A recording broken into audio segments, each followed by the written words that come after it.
এই যে হ্যান্ডসাম, আমার লোকে চিপাই চাইবা, চলো না একটু মাস্তি করি। কথাটি বলেই চোখ টিপ দিল মেয়েটি। অপরূপ সুন্দরী, এত সুন্দর নারী এর আগে দেখেছে কিনা সন্দিহান অর্ক। চোখ বড় বড় করে চেয়ে আছে। মেয়েটির পরনে অর্ধনগ্ন ওয়েস্টার্ন পোশাক, ফর্সা মেদহীন পেট, খোলা পিঠ এবং সৌচু বুক যে কোনো পুরুষকে কামুক করে তুলবে। অর্ক উত্তেজিত হতে শুরু করেছে, তবে সে নিজেকে সামলে নেওয়ার সর্বোচ্চ চেষ্টা করছে। অর্ক তার জীবনে প্রথম ঢাকায় এসেছে, এক বন্ধুর বাসায় উঠবে। এখানে এসে বন্ধুর ভাবভঙ্গি কিছু বুঝে উঠতে পারছে না। তার উপর একজন সুন্দরী মেয়ে তাকে চিপায়ে যেতে বলছে। মেয়েটির বয়স খুব বেশি হবে না, এই 20 সামান্য বেশি। একা এত রাতে রাস্তায় এমন কাপড় পরে কি করছে? চিপাই যাইয়া কি হইব? ওলে বাবুলে, বোঝো না, দুধু খাও। অর্ক থতমত খেয়ে গেল, নিজেকে সামলে নিয়ে বলল, আমি দুধ খাই না। অর্কের উত্তর শুনে ফিক করে হেসে উঠল মেয়েটি। সুন্দর তার হাসি, সে হাসলেই যেন মুক্ত ঝরছে। একে হয়তো মুক্ত ঝরা হাসি বলে। মুগ্ধ হয়ে গেল অর্ক, তার সকল রাগ বিরক্ত ধুয়ে মুছে চলে গেছে। মেয়েটির হাসি দেখে কোথায় যেন হারিয়ে গেল সে। কথায় কথায় কেমন বিমোহিত করে ফেলছে মেয়েটি। অর্ককে এভাবে হা করে তাকিয়ে থাকতে দেখে মেয়েটি দুষ্টুমির সুরে বলল, কি মিস্টার, ওভাবে দেখছেন কি? ফুরিয়ে যাবে তো। শব্দ করে হেসে উঠল অর্ক। হাসতে হাসতে বলল, দেখলেই ফুরাইয়া যাইবেন? তা নাম কি আপনার? লোকে আমাকে পাখি বলেই চেনে। আমি রাতের পাখি, প্রতি রাতে ভিন্ন ভিন্ন পুরুষের আকাশে উড়ি। পাখির কথা শুনে মাথা চুলকালো অর্ক। পাখির কথা বুঝেছে বলে মনে হলো না। সহজ সরল ছেলে অর্কর রহস্যময় কথাবার্তা বোঝার কথাও না। তোমার নাম কি? অর্ক, অর্ক সেন। হিন্দু? হিন্দু হয়ে জন্ম নিয়া পাপ করেছি মনে হইতেছে। না, তা বলতে চাইনি আসলে। পাখিকে কথা শেষ করতে দিল না অর্ক, হাত তুলে থামিয়ে দিয়ে বলল, থাইক, কিছু কইতে হইব না। অর্ক কথাটি বলে হাঁটতে শুরু করলো। একবারও পেছন ফিরে তাকালো না। যুবক ছেলেটির কথায় ভীষণ অবাক হলো পাখি। ছেলেটা কথা বলার সময় শুদ্ধ ভাষা বলার চেষ্টা করে, যদিও বেশিরভাগ শব্দে আঞ্চলিকের টান থাকে, তবু বলার ধরনটা ভালো লাগলো পাখির।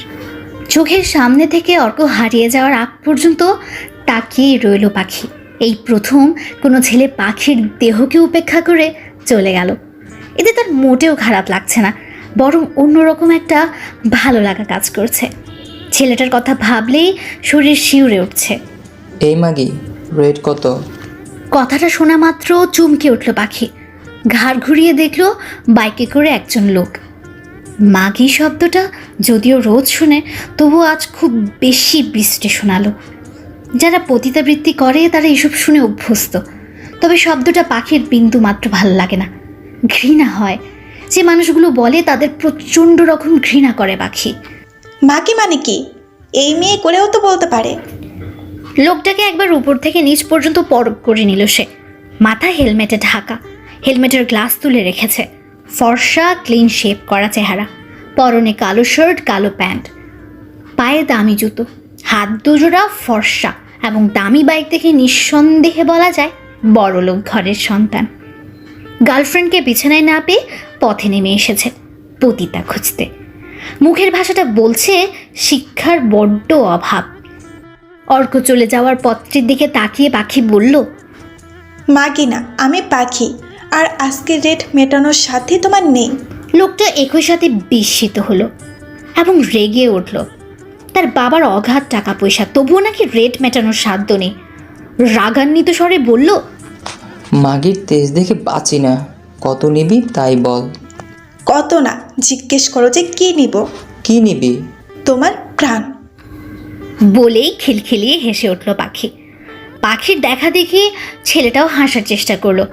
ফিকে হাসি দিয়ে বলল, তোরে বাহাত ভাল লাগছে, চল আমার সাথে, বাইকে ওঠ।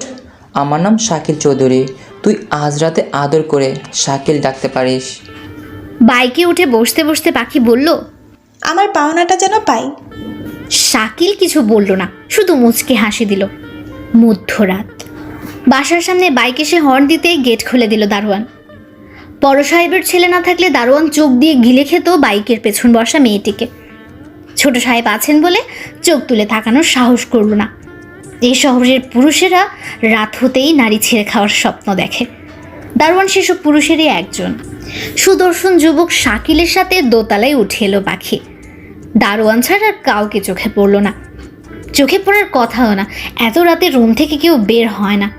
বেশিরভাগ মানুষ রাত জেগে চ্যাটিং বা ব্যাটিং করে, আর কিছু অংশ মানুষ ঘুমের দেশে পাড়ি জমায়।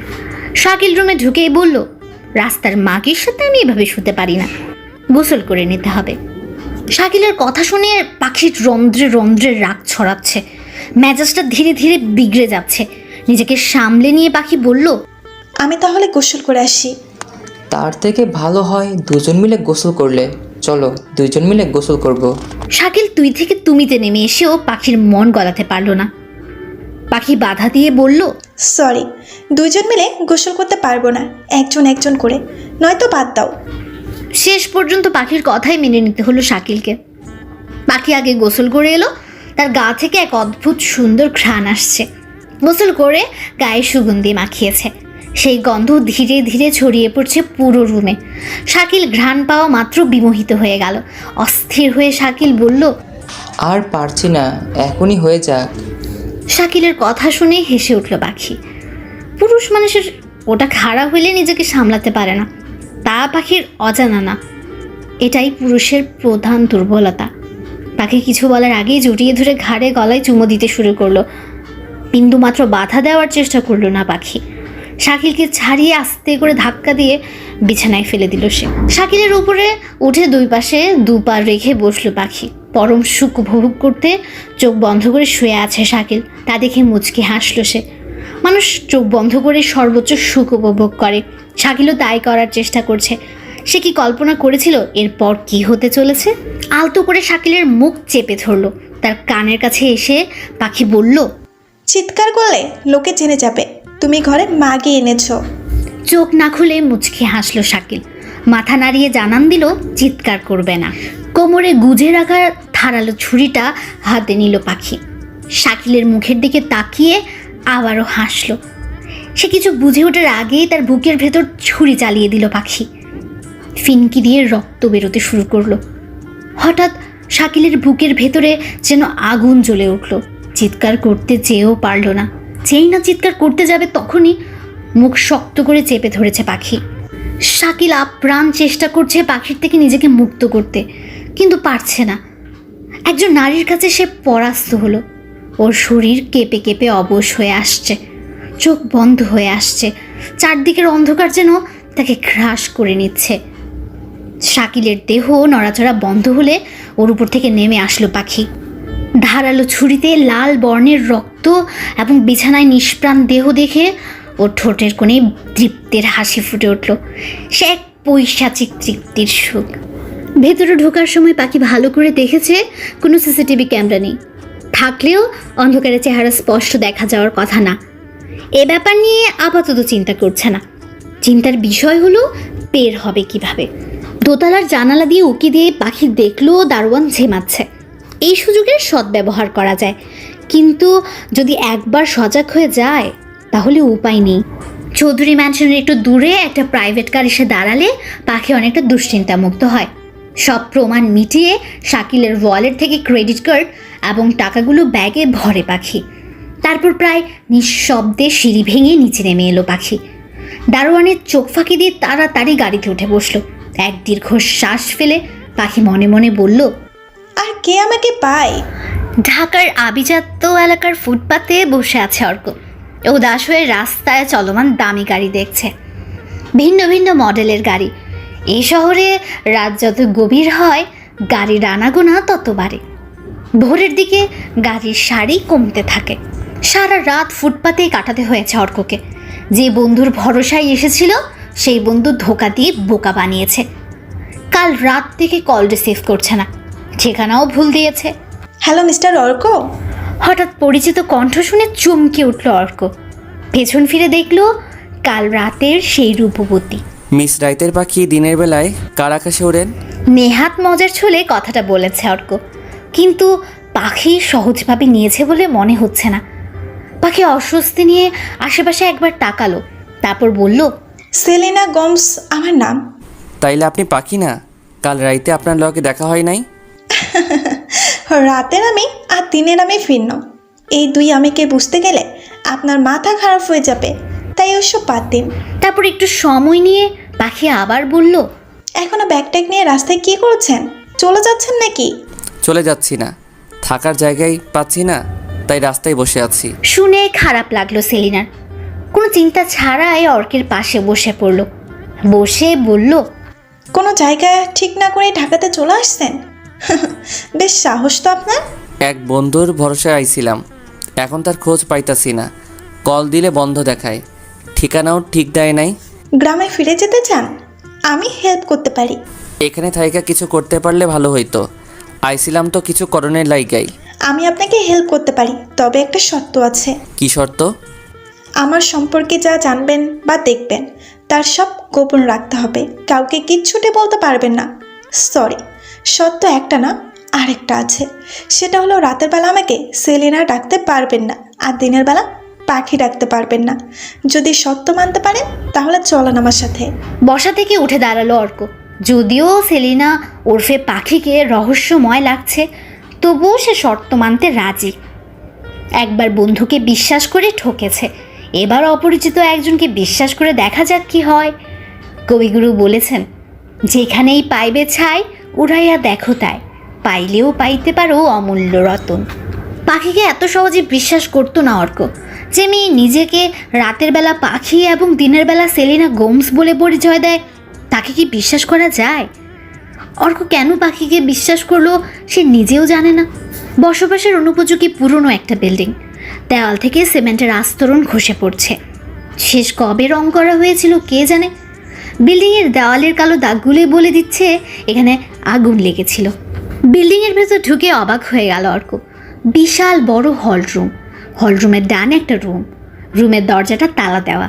সেলিনা ব্যাগ থেকে চাবি বের করে তালা খুলে ভেতরে প্রবেশ করলো। সেলিনার পেছন পেছন অর্ক ভেতরে ঢুকলো।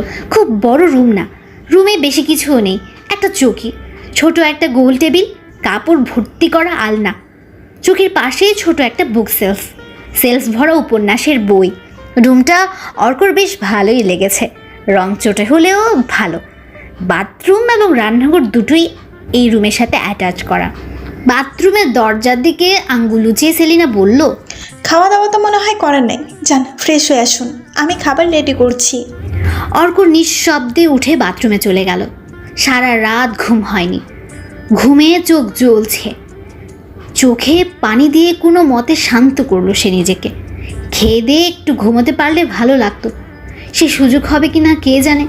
ফ্রেশ হয়ে বাথরুম থেকে বের হতেই অর্ক দেখলো সেলিনা গোল টেবিলে খাবার রেডি করছে। নিজের ব্যাগ থেকে গামছা বের করে হাত মুখ মুছে টেবিলে বসে পড়লো অর্ক। সাথে পাখিও বসলো। কাল রাতে তাকে খুব পরিশ্রম করতে হয়েছে, আরাম করার সময় হাতে নেই। খেয়ে আবার বের হতে হবে।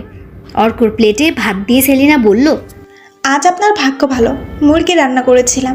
অর্ক অকৃত্রিম হাসি দিয়ে তৃপ্তি নিয়ে খেতে শুরু করলো। কতদিন যেন খায়নি। খাওয়া শেষ করে ওরা গল্প করছে, নিজেদের নিয়ে এই সেই কথা বলছে। আচ্ছা, আপনি মিথ্যে বললেন কেন? কি মিথ্যা বলছি? এই যে আপনি বলছেন কাজ করার জন্য ঢাকা আসছেন, আপনার চোখটা বলে না, আপনার চোখ ভিন্ন কিছু বলছে। কি বলছে জানেন? সেলিনার কথায় কোনো উত্তর দিল না অর্ক, নির্বাক চেয়ে রইল শুধু। ওর চোখ যেন টলমল করছে, চোখের কোণে পানি জমতে শুরু করেছে। সেলিনা আবার বলল, আপনি ঢাকা আসছেন আপনার ভালোবাসার মানুষকে খুঁজতে। অর্ক মাথা নিচু করে ফেলল। তার নীরবতায় বলে দিচ্ছে সেলিনা এক বিন্দু মিথ্যে বলেনি। সে অর্কের চোখ দেখেই পড়ে ফেলেছে ওর চোখের ভাষা। অর্ক বিষণ্ণতা নিয়ে বলল, ভালোবাসা বড্ড অদ্ভুত। মেয়ে মানুষের ভালোবাসা বেশি অদ্ভুত। সত্যি বলতে মেয়ে মানুষই বেশি অদ্ভুত। আমি অদ্ভুত? না, মেয়ে মানুষ অদ্ভুত। আমি মেয়ে মানুষ না? না, আপনি রহস্যময়ী। কখনো রাতের পাখি, আবার কখনো সেলিনা, আবার কখনো মনে হয় জান্নাতের হুর, কিংবা আসমান থেকে নেমে আসা পরি। এই প্রথম সেলিনা এক অদ্ভুত অনুভূতি অনুভব করলো। লজ্জায় তার চোখ মুখ লাল হয়ে গেছে। অর্কের চোখে চোখ রাখতে পারছে না, কেমন লজ্জা লাগছে। এত কাল তো লজ্জা ছিল না। হঠাৎ কোত্থেকে উদয় হলো? লজ্জায় কথা বলতে পারছে না সেলিনা। হঠাৎ কারো কিছু বুঝে ওঠার আগে কয়েকজন মানুষ হুড়মুড়িয়ে ঘরে ঢুকে পড়ল। আচমকা প্রবেশ করার কারণে ভয় পেয়ে গেছে অর্ক। মালটা কে রে সেলি? কেউ কিছু বুঝে ওঠার আগেই হুড়মুড়িয়ে কয়েকজন রুমে ঢুকে পড়েছে। আচমকা রুমে প্রবেশ করায় অর্ক বিস্মিত হয়ে লোকগুলোর দিকে তাকিয়ে আছে। তাদের মধ্যে এক মেয়ে সেলিনাকে লক্ষ্য করে কথাটি বলল। সেলিনা উত্তর দিল, তোরা হঠাৎ কি মনে করে আমার ভাঙা প্রাসাদে? সেলিনার কথা শুনে অর্কের বুঝতে বাকি রইল না লোকগুলো সেলিনার পূর্ব পরিচিত। সেলিনার পূর্ব পরিচিত মেয়েটির মুখের ভাষাটা মোটেও ভদ্র প্রকৃতির না। এই রংচটে ঘরটাকে সেলিনা প্রাসাদ সম্বোধন করেছে দেখে বেশ অবাক হলো অর্ক। এটা অবশ্য মন্দ না, প্রত্যেকের কাছে তার ঘর প্রাসাদের সমতুল্য। ওদের কথার মধ্যে হাড্ডি হতে চায় না বলে অর্ক চুপ করে আছে। তুই আসতে দেরি করেছিস, তাই ভাবলাম তোর এখানেই চলে আসি, কিন্তু এখানে এসে দেখি রোমান্টিক মুভি চলছে। বাজে কথা বলিস না তো ফাতে, কাজের কথা থাকলে বল, নয়তো বস, রেডি হচ্ছি, তোদের সাথেই বের হই। ফাতে তার হাতের পত্রিকাটা সেলিনার হাতে দিয়ে পত্রিকার প্রথম পেজের হেডলাইন পড়তে বলল। দ্রুততার সাথে পত্রিকাটা হাতে নিল সেলিনা। তার মনে ভয় জমতে শুরু করেছে। কাল রাতে ঘটনার প্রমাণ পাওয়া গেছে কিনা কে জানে। প্রমাণ পাওয়া গেলেই সেলিনার বিপদ। পত্রিকার হেডলাইন, রাতের অন্ধকারে অজ্ঞাত যুবতীর হাতে শাকিল চৌধুরী খুন। সেলিনা পুরো নিউজ পড়ার আগে ফাতে বলল, পত্রিকার কথা আমরা বিশ্বাস করি না, পত্রিকায় লিখেছে যুবতীর কথা। কথা হইল খুনি যে যুবতী তা জানলো কেমনে? তোরে কেউ দেখে নাই তো? বাসায় ঢোকার সময় দারোয়ান পেছন থেকে দেখছে, কিন্তু চেহারা দেখে নাই। তাছাড়া কেউ দেখার কথাও না, এমনকি সিসিটিভি ক্যামেরাও ছিল না। ভালো করে দেখছি আমি, আর কেউ ছিল না। ফাতের সাথে আসা আরো 3 জন এতক্ষণ চুপ ছিল। তারা ফাতে এবং সেলিনার কথোপকথন শুনছিল। ফাতের পাশের ছেলেটা বলল, শিওর কেউ দেখে নাই? তোর সাথে আমাদের বিপদে ফেলাস না, মরলে একা মর, দল নিয়ে মরিস না। আরে না বাল, দেখে নাই কেউ। আচ্ছা থাক তাইলে, আমরা তোর জন্য চিন্তায় ছিলাম। আজকে আর কাজে যাওয়ার দরকার নেই, রেস্ট নে। আর পোলাটা তো দেখতে জোশ, পাইলি কই? পরে কমনে, যা তোরা এখন একটু রেস্ট নিতে দে। চলে গেল ফাতেরা। যাওয়ার আগে অর্ককে পা থেকে মাথা অবধি ভালো করে দেখে গেল। সেলিনা অস্বস্তিতে পড়ে গিয়েছিল। সে চাচ্ছিল না অর্ক সম্পর্কে বেশি কিছু জিজ্ঞেস করুক। যদি ওরা জানতে চাইতো তবে প্রশ্নগুলোর উত্তর দিয়ে ফাতেদের সন্তুষ্ট করতে পারতো না, তা সেলিনা ভালো করেই জানে। রুমের দরজা বন্ধ করে অর্কের পাশে বসলো সেলিনা। অর্কের মনে এখন হাজারটা প্রশ্ন ঘুরছে। সেলিনাকে যে প্রশ্ন করবে সে সাহস পাচ্ছে না। অজ্ঞাত কারণে অর্ক প্রশ্ন করতে ভয় পাচ্ছে। কেন হঠাৎ ভয় শুরু হলো সে জানে না। কি হয়েছে? অমন করে কি দেখেন? না মানে কি হয়েছে? ওরা কিসব বলে গেল কিছুই বুঝলাম না। এত বুঝে কাজ নেই, এসব নিয়ে ভেবে সময় নষ্ট না করে নিজের কাজ করেন। আমার কি কাজ আছে? কি কাজ করবো? কোনো কাজ না দেখলে হা করে আমারে দেখেন। লজ্জায় সেলিনার উপর থেকে চোখ নামিয়ে নিল অর্ক। একটু ঘুমাইতে পারলে ভাল লাগতো। অর্কের কথা শুনে বিছানা ঝেড়ে ঠিক করে দিল সেলিনা। অর্ক আর সময় অপচয় না করে শুয়ে পড়ল। কিছুক্ষণের মধ্যেই গভীর নিদ্রায় তলিয়ে গেল অর্ক। ওই খানকির পড়ায় ধর ধর ওরে।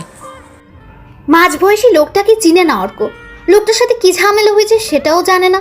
লোকটা কেন চিৎকার করে অর্ককে ধরতে বলছে তাও আন্দাজ করতে পারছে না। মাঝবয়সী লোকটার চেলাপেলারা হকি স্টিক, দা এবং চাপাতি নিয়ে দৌড়ে আসছে অর্কের দিকে।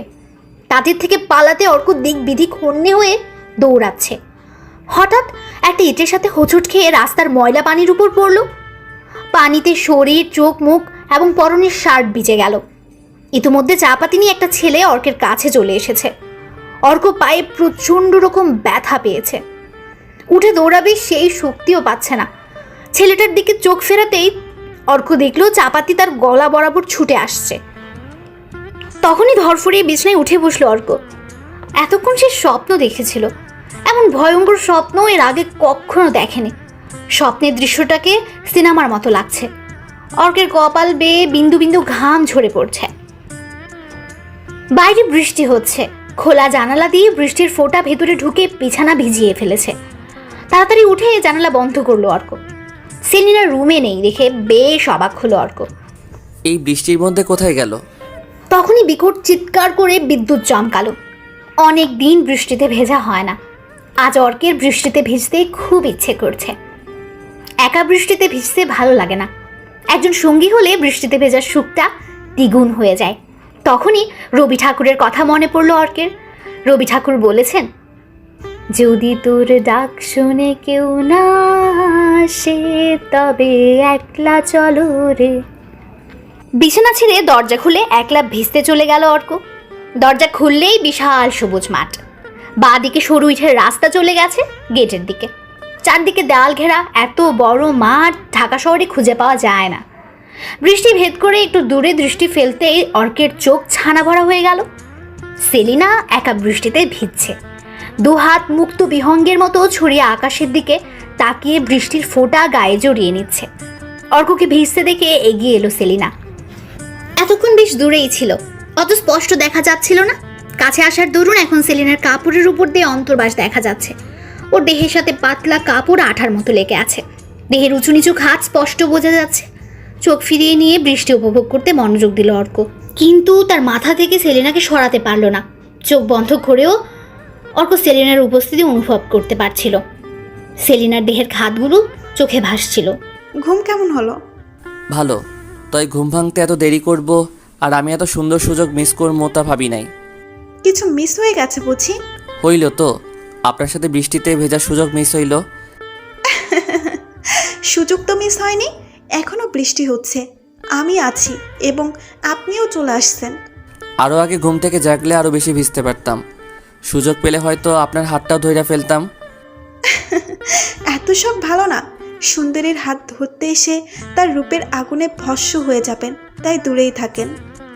রূপের আগুনে ভস্ম হওয়ার আগেই আগুন নিভা যাইব, কারণ সুন্দরী এখন যে বৃষ্টিতে ভিজছে আর ভেজা দিয়াশলাইয়ে আগুন জ্বলে না। দুজনেই শব্দ করে হেসে উঠল। বৃষ্টির জন্য শব্দ বেশি দূর পর্যন্ত যেতে পারে না। আরও অনেক গল্প করে অনেকক্ষণ বৃষ্টিতে ভিজল তারা। সেলিনার অর্কের প্রতি নতুন ধারণা জন্ম নিল। অর্ক সুন্দর করে কথা বলতে পারে। বিকেলের পর বৃষ্টি থামলো, তখন পশ্চিমের মেঘমুক্ত নীল আকাশ রক্তিম হতে শুরু করেছে। সেলিনা অর্ককে একা রেখে কি একটা কাজে বাইরে গেছে। একা বসে থাকতে অর্কের ভালো লাগছে না। তখনই দৃষ্টি গেল ফতের রানা পত্রিকাটির দিকে। গোল টেবিলের উপর পত্রিকাটি পড়ে আছে। এগিয়ে এসে পত্রিকা তুলে নিল অর্ক। তখন ওরা কী সব আলোচনা করছিল তার কিছুই অর্কের মাথায় ঢোকেনি। পুরো প্রতিবেদন পড়েও অর্ক কিছুই বুঝলো না। শাকিল চৌধুরী নামের এক লোক খুন হয়েছে। খুনি কোনো এক যুবতী নারী হবে, তার সাথে সেলিনার কি সম্পর্ক হতে পারে? সেলিনার জন্য ওরা ফেসে যাবে এসব কথা বলছিল কেন? তবে কি সেলিনাই খুনি?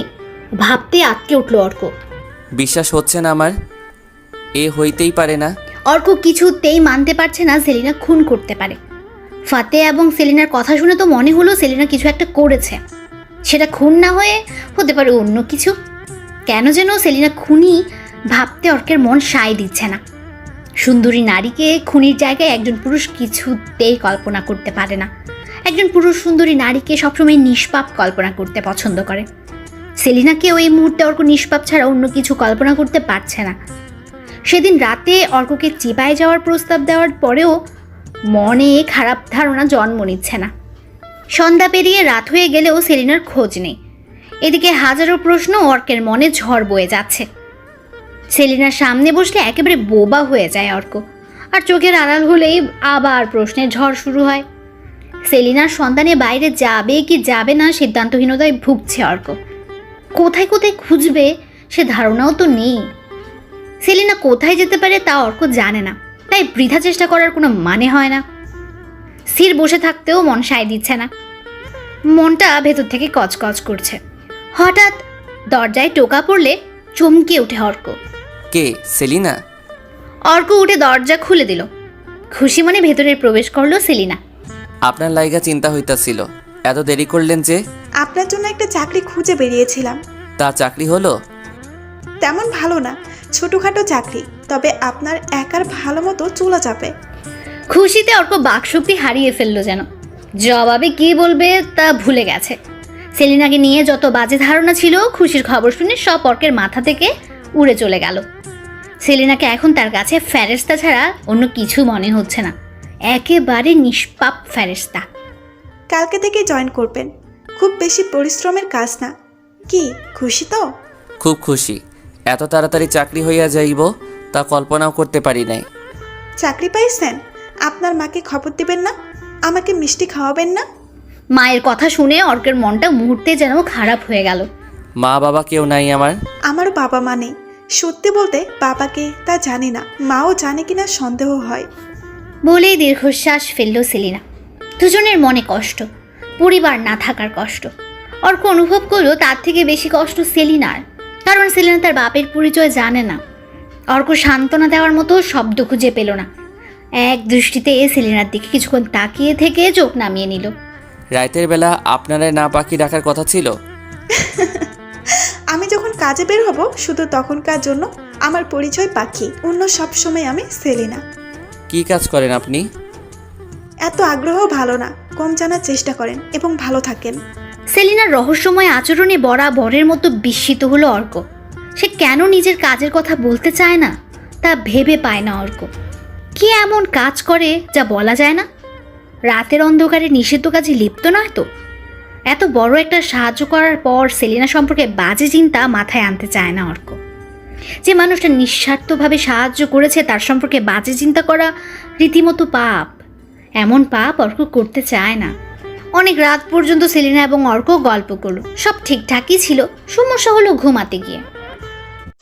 রুম একটা, বিছানা একটা, কিন্তু মানুষ দুজন। কোনো সোফা নেই যে একজন সোফায় থাকবে। অর্ক দ্বিধায় পড়ে গেল। এক বিছানায় ঘুমানো অসম্ভব। তাহলে আমি মেঝেতে পাটি বিছাইয়া ঘুমাই, আপনি বিছানায়। পাটি নাই? তাছাড়া এমনিতেই বৃষ্টিতে ভিজেছেন, এখন ফ্লোরে শুলে ঠান্ডা লাগবে। অসুখ হওয়ার আগেই সেবা করতে ভয় পাইতেছেন? ঠিক তা না, আমি চাচ্ছি না আপনি অসুখে ভোগেন। আমি অসুখে পড়লে আপনার কষ্ট হবে বুঝি? অর্কের দুষ্টুমিতে সেলিনা কেবল একটু হাসল, কোনো জবাব দিল না। একটা কম্বল, একটা কাঁথা আর একটা বালিশ বের করে দিয়ে সেলিনা বলল, নেন, যেখানে খুশি ঘুমান, আমি কিচ্ছুটি বলবো না। রাগ করছেন কেন? আমি রাগ করছি না। তাহলে আসেন, কাঁথা বিছাইতে সাহায্য করেন। সেলিনা শুধু মুচকে এসে অর্কের শোয়ার জন্য কাঁথা বিছাতে সাহায্য করলো। অর্ক বেশ খুশি। খুশি হওয়ার কারণ, সে সেলিনার সাথে ফ্রি হয়ে কথা বলতে পারছে। এছাড়াও সেলিনার মুক্তঝরা হাসি তাকে প্রতিবারই মুগ্ধ করছে, বারবার প্রেমে ফেলতে চাইছে। আজ অর্কের চাকরির প্রথম দিন। ছেলেদের একটা কাপড়ের দোকানে সেলসম্যানের চাকরি। খাটাখাটনি বেশি না, কাস্টমারের সাথে মিষ্টি মিষ্টি কথা বলে কাপড় বিক্রি করা, এবং যেগুলো বিক্রি হয়নি সেগুলো তাকে গুছিয়ে রাখা। প্রায়শই অর্কের কথার মধ্যে আঞ্চলিকতা চলে আসে, তবুও সে শুদ্ধ ভাষায় কথা বলতে পারে। আর কিছুদিন চেষ্টা করলে আঞ্চলিকতা আর থাকবে না বলে মনে করে অর্ক।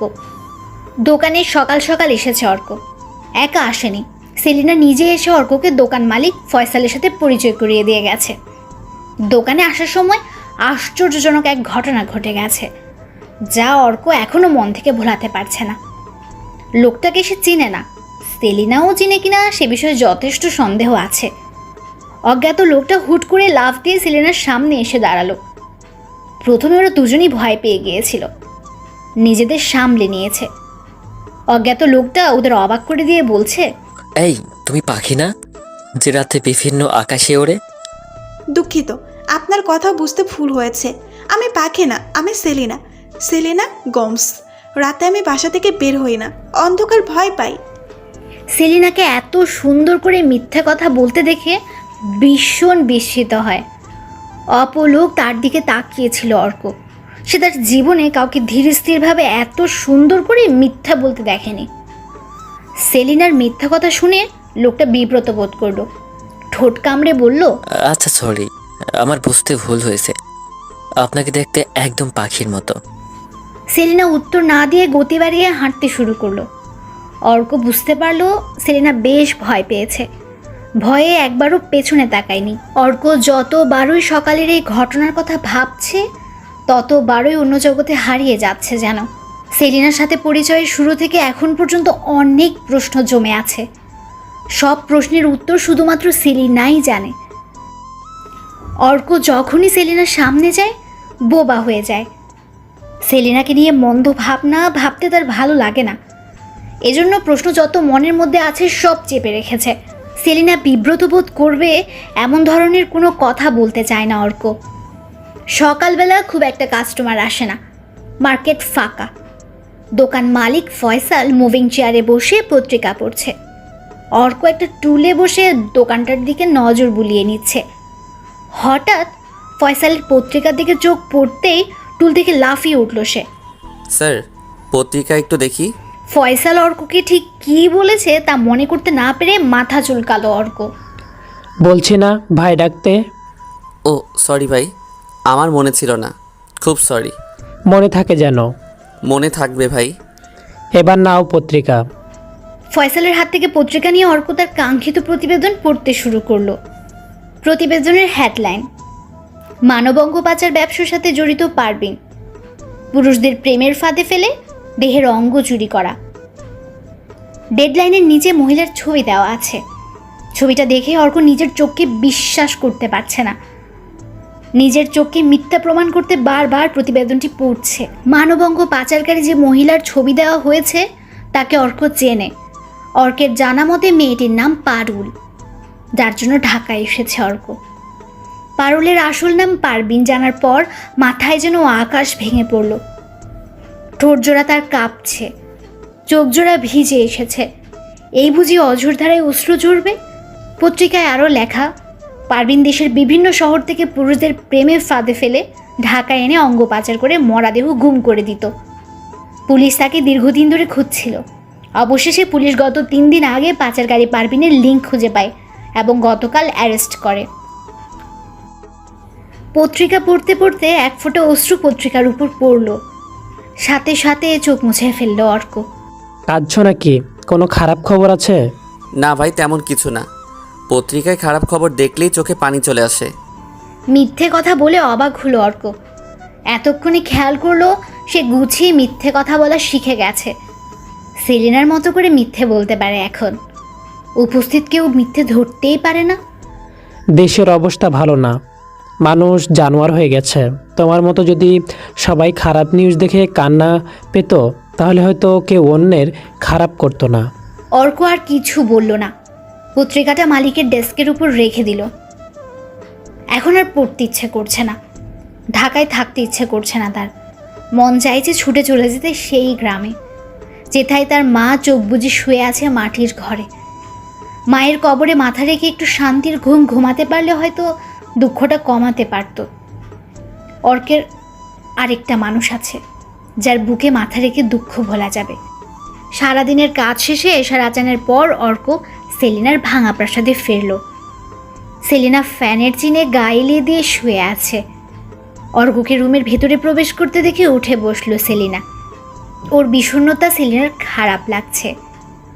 অর্কের চোখ মুখ কেমন যেন বিধ্বস্ত হয়ে আছে, তা সেলিনার চোখ এড়ালো না। প্রথম দিনে ঝামেলা হয়েছে? না, কাজে ঝামেলা হয়নি। তাহলে সাহেব আমার মুখ ফুলিয়ে আছেন কেন?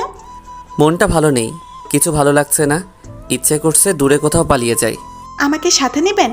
না, একা, একদম একা। কিছুক্ষণ দুঃখ বিলাস করতে চাই। কোথাও কেউ থাকবে না, থাকবে না পাখিদের কিচিরমিচির, থাকবে না শহরের যান্ত্রিক চিৎকার, ধোঁকাবাজ কোনো মানুষ যেথায় স্থান পাবে না। একা, একদম একা। একটু সময় নিজের ক্ষতগুলোকে দেখতে চাই, অনুভব করতে চাই ক্ষতগুলোর গভীরতা। একটা পবিত্র নদীতে সব ধুয়ে মুছে পুনরায় মানুষ হতে চাই, একজন মানুষ। অর্কের দুঃখের কারণ না জানলেও গভীরতা অনুভব করতে পারছে সেলিনা। কারণ জিজ্ঞেস করলে হয়তো এখন অর্ক কান্না করে দেবে। সেলিনা চাচ্ছে না বেচারা আরও কষ্ট পাক, আরও কাঁদুক। দুঃখের বিষয়টিকে অর্কের মন থেকে দূর করতে চাইছে সেলিনা। জানেন, আমাদের জীবনটা ধোঁকার ঘেরা, ধোঁকার পৃথিবী। আমরা এত স্বপ্ন দেখি, এত সুখের স্বপ্ন দেখি, সব ধোঁকা। প্রিয় মানুষের জন্য আবেগটাও হয়তো আমাদের মস্তিষ্কের ধোঁকা। যে এইসব ধোঁকার পরেও উঠে দাঁড়াতে পারে সেই তো মানুষ। তাছাড়া পুরুষ মানুষ কখনো হার মানে? পুরুষদের এত আবেগ থাকে আমার জানা ছিল না। কেন পুরুষরা মানুষ না? পুরুষদের আবেগ থাকতে নাই কেন? তাদের মন নেই? অর্কের ডান হাতের উপর সেলিনা হাত রাখল। অর্কের শরীরে একটা ঠান্ডা শীতল অনুভূতির স্রোত বয়ে গেল যেন। শরীর শিউরে উঠল। নিজেকে শক্ত করুন, বাস্তবতা অনেক বেশি কঠিন, এখনও অনেক দূর এগিয়ে যেতে হবে। সেলিনার কথায় অর্ক মাথা ঝাঁকিয়ে ইশারায় হ্যাঁ বলল। সে নিজেকে শক্ত করার চেষ্টা করছে। ধোকার দুঃখ এত তাড়াতাড়ি ভোলা যায় না যত তাড়াতাড়ি মৃত্যুর দুঃখ মানুষ ভুলে যায়। সেলিনার কল্যাণে কিছুদিনের মধ্যেই অর্ক ধোকার দুঃখ ভুলে স্বাভাবিক জীবনে ফিরে এলো। এখন অর্কের ভালোই চলছে। প্রতিদিন দোকানে আসে, সারাদিন ডিউটি করে সন্ধ্যায় সেলিনার রং চটে যাওয়া রাজপ্রাসাদে ফিরে। রাতে খাওয়ার সময় সেলিনার সাথে টুকটাক কথা হয়। প্রতিদিন সে মেঝেতেই ঘুমায়, ঘুমানোর আগে মেঝেতে তোষক বিছিয়ে নেয়। এটা অর্কের প্রতিদিনের রুটিন হয়ে দাঁড়িয়েছে। ইদানিং কাজের চাপ বৃদ্ধি পেয়েছে বলে সেলিনার সাথেও তেমন কথা হয় না।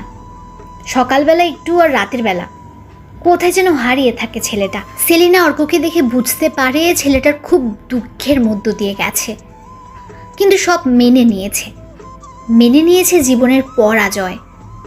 মাঝে মধ্যে সান্ত্বনা দেওয়ার চেষ্টা করে সেলিনা, পরক্ষণেই ভাবে পুরনো কথাগুলো মনে করিয়ে কী লাভ, চলুক কিছুদিন যেমন চলছে।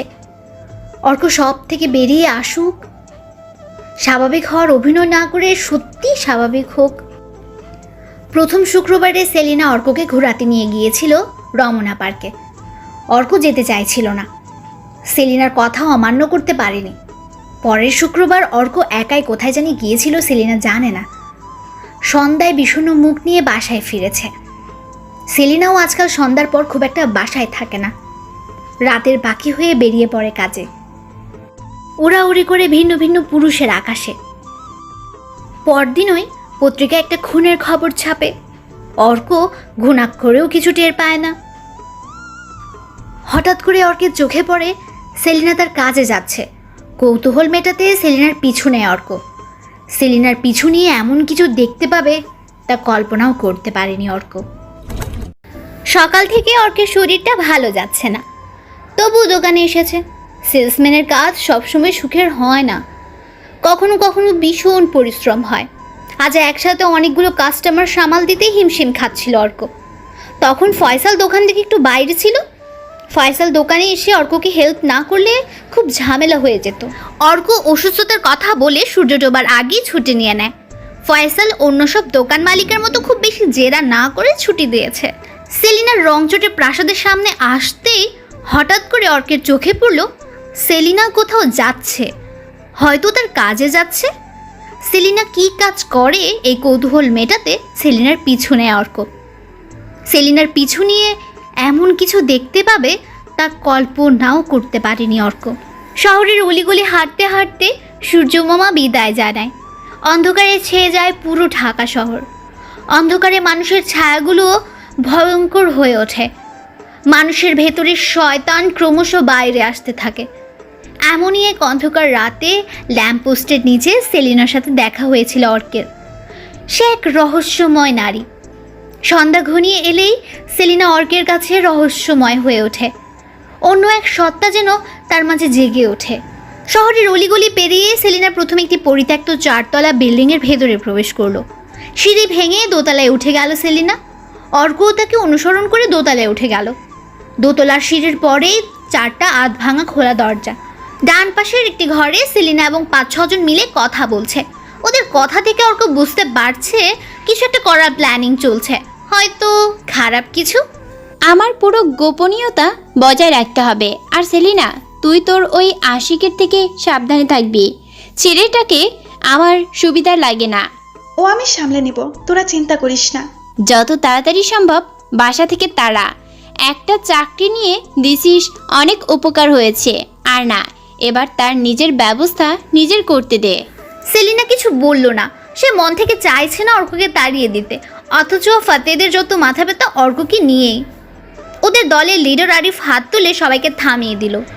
যে যত যাই করো, একটা বিষয় সবারই মাথায় রাখতে হবে, আমাদের একজনের জন্য অন্য সবাই যেন বিপদে না পড়ে। যখন দেখবা নিজে পুলিশের হাতে চলে যাচ্ছ, তখন নিজের নিঃশ্বাস বন্ধ করে ফেলবে, নয়তো আমাদেরও যা করার করতে হবে। যদি কেউ এই লড়াই ছাড়তে চায়, এই লড়াইয়ে যুক্ত হওয়ার পথ থাকলেও বেরিয়ে যাওয়ার একমাত্র পথ মৃত্যু, এটা সবাই মনে রাখবে। মাঝে মাঝে ভুলে যাই কেন লড়াই করছি আমরা। কিসের লড়াই?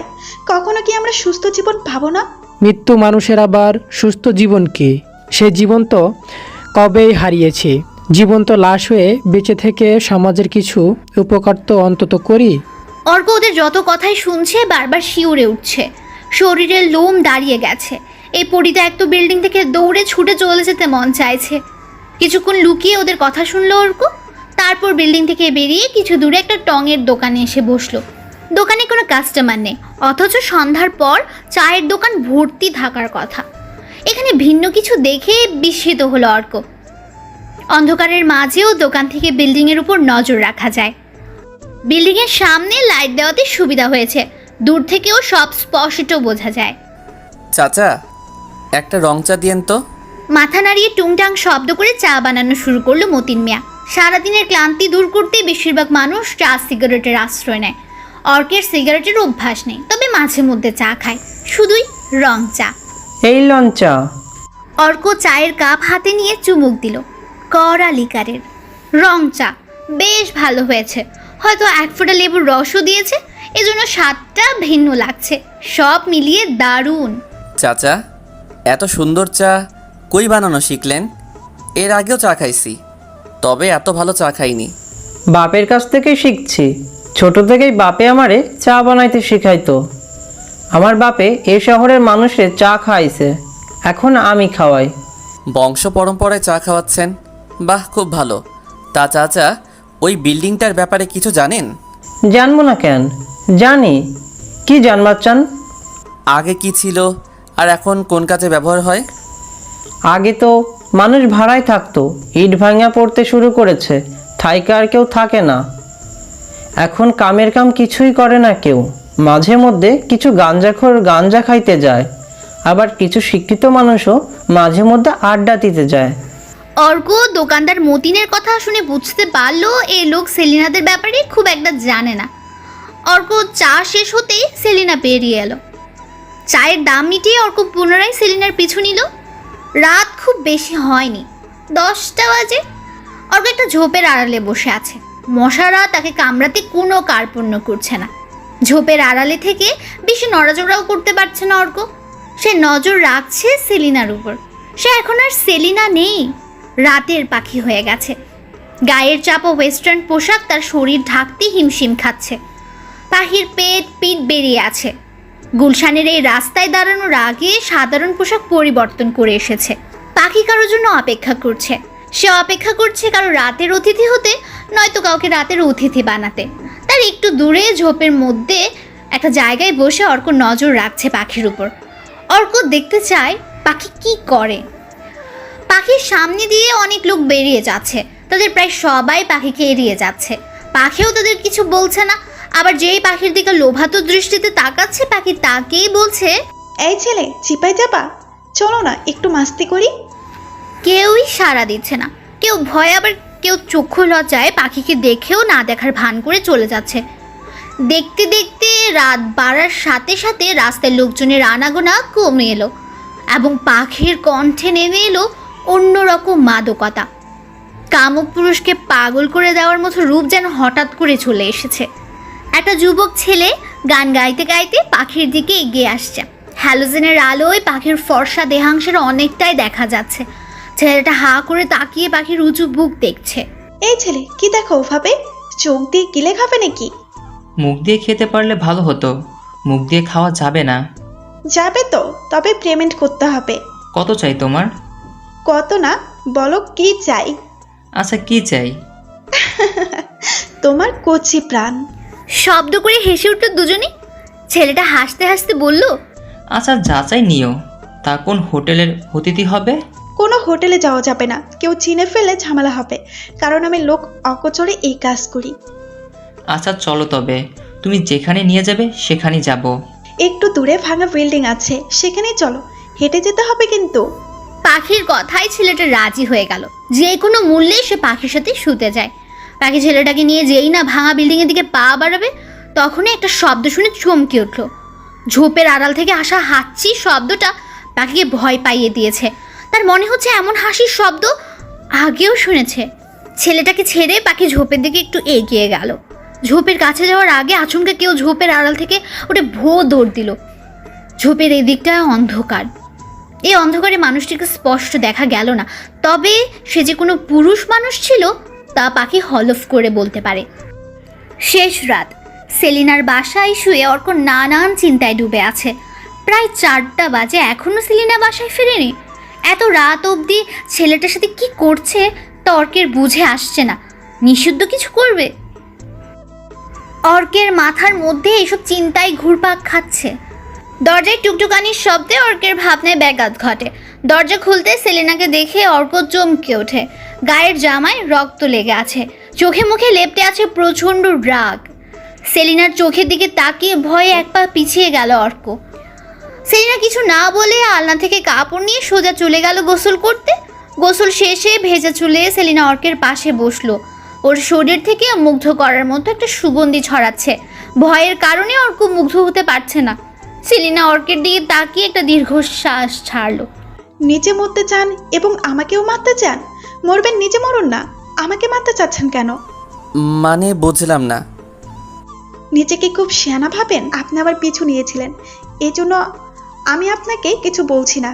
কিন্তু যদি আমার লোকেরা কেউ যদি আপনাকে খুঁজে পায় তবে আপনার মৃত্যু নিশ্চিত। মরতে না চাইলে সাবধান হয়ে যান। আমি চাই না আপনার ক্ষতি হোক, তাই চলে যান বহুদূরে। আমি আপনার পিছু নিয়েছি, তাকে বলল। ওদের নেটওয়ার্ক সম্পর্কে আপনার ধারণা নাই। ওরা সব দেখে এবং সব জানে। আপনি এসব ছেড়ে দিচ্ছেন না কেন? মরার আগে ছাড়তে পারবো না, হাজার চাইলেও পারবো না। আমারও তো ইচ্ছে করে স্বপ্ন বুনতে, কিন্তু ইচ্ছে করলেও সব হয় না। প্রচেষ্টাও লাগে, আর আপনি সেই প্রচেষ্টা করেন না। এই কাজ ছেড়ে দেওয়া মানে মৃত্যুকে বুকে জড়িয়ে নাও। যে এই কাজ ছাড়বে ওরা তাকে বাঁচতে দিবে না, যে কোনো মূল্যে মেরে ফেলবে। কেন মেরে ফেলবে?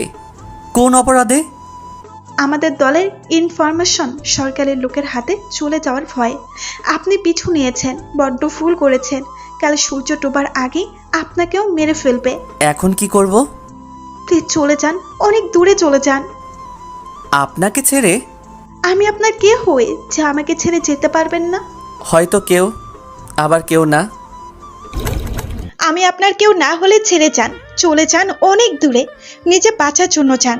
যদি কিছু হন তাহলে কি করব? নিয়ে যান আমারে অনেক দূরে, যেখানে গেলে আমি সেলিনা থেকে আর পাখি হতে চাইবো না। অর্ক এবং সেলিনা দুজনেই মৌন হয়ে বসে রইল। কেউ কাউকে কিছু বলল না, নিজেদের দিকে তাকিয়ে দেখল না কে কি ভাবছে। উভয়েই গভীর চিন্তায় ডুবে গেছে। তাদের মধ্যে যে সম্পর্ক ধীরে ধীরে গড়ে উঠেছে, হয়তো তারই নাম খুঁজে চলেছে, কিংবা পালিয়ে বাঁচার কথা ভাবছে। ওরা আর নিজেদের মধ্যে কথা বলল না, নীরবেই যে যার জায়গায় বিছানা পেতে শুয়ে পড়ল। ঘুম কারো চোখেই ছিল না, সারা রাত কেউ ঘুমোতে পারেনি। তবুও চোখ বুজে শুয়েছিল। শেষ রাতে প্রচুর বৃষ্টি হয়েছে। সেই বৃষ্টির মধুর শব্দে কখন নিদ্রায় চোখ বুজেছে তা অর্ক বা সেলিনা কেউই জানে না। সকাল 8টায় আচমকা ব্যথায় ঘুম ভেঙে গেল অর্কের। চোখ খোলা মাত্রই ছানা ভরা হয়ে গেল। ওরা 5-6 জন লোক লাঠি ছুরি চাপাতে নিয়ে অর্ককে সত্যি সত্যি মারতে এসেছে। সেলিনা চেষ্টা করছে ওদের বোঝাতে যেন অর্ককে কিছু না করে। এরা সেই লোক যাদের সাথে সেলিনা কালকে ভাঙা বিল্ডিংটাতে মিটিং করতে গিয়েছিল। সেলিনাদের দলের লিডার আরিফ অর্কের সামনে পায়ের পাতার উপর ভর করে বসলো। অর্কের চোয়ালে চাপ দিয়ে ধরে বলল, শালা বান্দির পুত, কয়দিন হয়েছে ঢাকা যাইছত? অর্ক কিছু বলল না, সে ভয় পাচ্ছে আবার সাহসও। সেলিনা আরিফকে উদ্দেশ্য করে বলল, ভাই, ও বুঝতে পারে নাই, ছেড়ে দেন ওরে, আমি বুঝামো। আজই এই শহর ছেড়ে চলে যাবে, আর কোনো দিন ফিরে আসবে না। এই পোলার লাইগা তোর দরদ উঠলায় পড়ছে কেন? ওই শহর না, দুনিয়া ছাড়বো। অর্ক পরিস্থিতি বুঝতে পারছে, যদি এখান থেকে পালাতে না পারে তবে এই যাত্রায় রক্ষা নেই। সেলিনা এবং আরিফের মাঝে কথা কাটাকাটি হচ্ছে, সবার মনোযোগ প্রায় তাদের দিকে। এই সুযোগে যদি পালানো যায়, যেই ভাবা সেই কাজ। অর্ক সময় অপচয় না করে এক লাফে উঠে দাঁড়ায়। দরজার সামনে যে দাঁড়িয়েছিল তাকে ধাক্কা দিয়ে ফেলে দৌড় দেয়। যতক্ষণে ওরা বুঝেছে ততক্ষণে অর্ক সেলিনার ঘর থেকে বাইরে বেরিয়ে এসেছে। দিক বিদিক না দেখে হন্যে হয়ে দৌড়াচ্ছে অর্ক। তার পেছনে ছুরি চাপাতি নিয়ে দৌড়াচ্ছে আরিফের লোক। আরিফ পেছন থেকে চিৎকার করে বলছে, ধর, খানগির ফোলারে জবাই করে ফেলবি। অর্ক পেছনে না তাকিয়ে দৌড়াচ্ছে। হরিণ বাঘের থেকে দ্রুত ছুটে, তবুও বাঘের হাতে মারা পড়ে, কারণ হরিণ পেছনে ফিরে বাঘের গতিবিধি লক্ষণ করে। এই ভুল অর্ক করতে চায় না। আরিফের খানকির পোলা গালি শোনার পর অর্কের চোখে তার স্বপ্ন ভাসছে। এমন একটা স্বপ্ন সে দেখেছিল, সেটাই ঘটছে এখন। সামনে বৃষ্টির পানি জমে আছে, স্বপ্নের মতো এই পানিতেই পিছলে পড়ে যাবে, তারপর ওরা অর্ককে মেরে ফেলবে।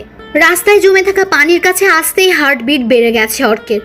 সে পিচ্ছিল রাস্তায় এড়িয়ে দৌড়াতে চাইছে না, এবার অর্ক স্বপ্নের মতো পিচ্ছিল রাস্তায় পড়লো না, দৌড়ে বাম পাশের একটা চিপা গলির ভেতরে ঢুকে গেল। আরিফ তার দলবল নিয়ে গলির ভেতরে ঢুকে হতাশ হলো। অর্ককে কোথাও খুঁজে পেল না, এক নিমিষেই যেন হাওয়ার সাথে মিলিয়ে গেছে। সারাদিন অর্ককে পাওয়া গেল না। আরিফের লোকজন অর্ককে না পেয়ে সেলিনার কাছে ফেরেনি, তাই অর্কের কি হয়েছে তা সেলিনা জানে না, শুধুই অনুমান করতে পারে হয়তো অর্ককে ওরা মেরে ফেলেছে। সন্ধ্যার বিষণ্ণতা সেলিনাকে গ্রাস করে নিয়েছে। রুমের আলো নিভিয়ে বিছানাতে হাঁটু মুড়ে বসে আছে সে। বিষাক্ত জীবন থেকে মুক্তি চাইছে সে, কিন্তু পারছে না। হঠাৎ দরজার টকটক শব্দ শুনে চমকে উঠল সেলিনা। আরও দুইবার শব্দ হওয়ার পর সে উঠে দরজা খুলে দিল। দরজা খুলতেই হুড়মুড়িয়ে রুমে ঢুকলো অর্ক। অর্ককে দেখে সেলিনার চক্ষু চড়ক গাছ। সেলিনা বলল, খুব চিন্তায় ছিলাম আপনাকে নিয়ে। ওরা পারলে আমাকে মেরেই ফেলতো। আবার ফিরে এসেছেন কেন? মরার ভয় নেই? এখন মরার ভয়? মরতে দেখার ভয় আছে? মানে বুঝলাম না। আপনি বেঁচে থেকেও প্রতি মুহূর্ত মরবেন, তা আমি সইতে পারবো না।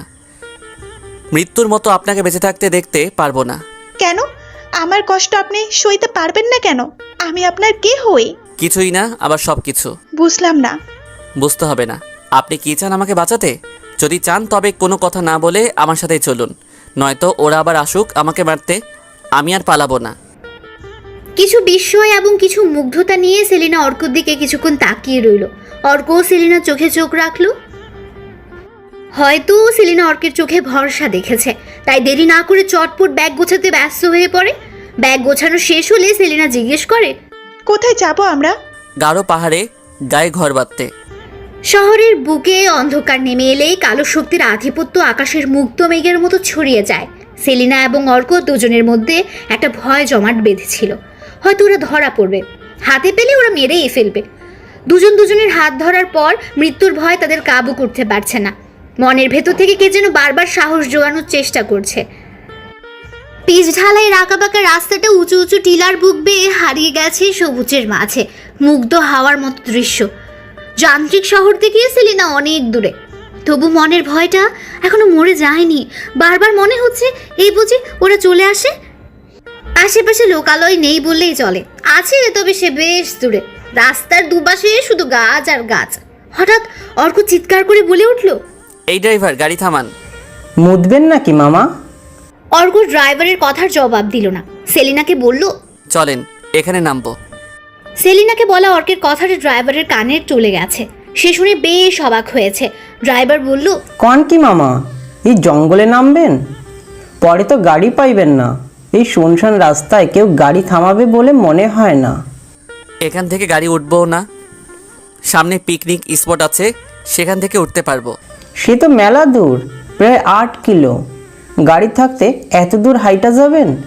আপনি নিজেরটা দেখেন, আমরা যাইতে পারবো। সেলিনার হাত ধরে হন হন করে নেমে গেল অর্ক। সেলিনাও মনে সংশয় নিয়ে অর্কের সাথে নেমে পড়ল। এখন অর্ককে বিশ্বাস করা ছাড়া কোনো উপায় তার কাছে নেই। এত দূর এসে পড়েছে, ফিরে যেতেও পারবে না। জঙ্গলের মাঝখানে নেমে পড়াতে সেলিনা ভীষণ অবাক হয়েছে, একটু ভয়ও হচ্ছে।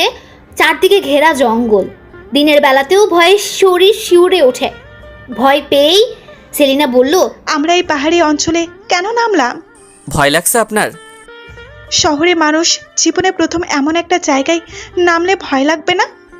প্রথমবার ঢাকার বাইরে এলেন? যদিও ভয় লাগছে, তবুও মনে হচ্ছে রোজগার কারখানা থেকে আমি আজ মুক্ত।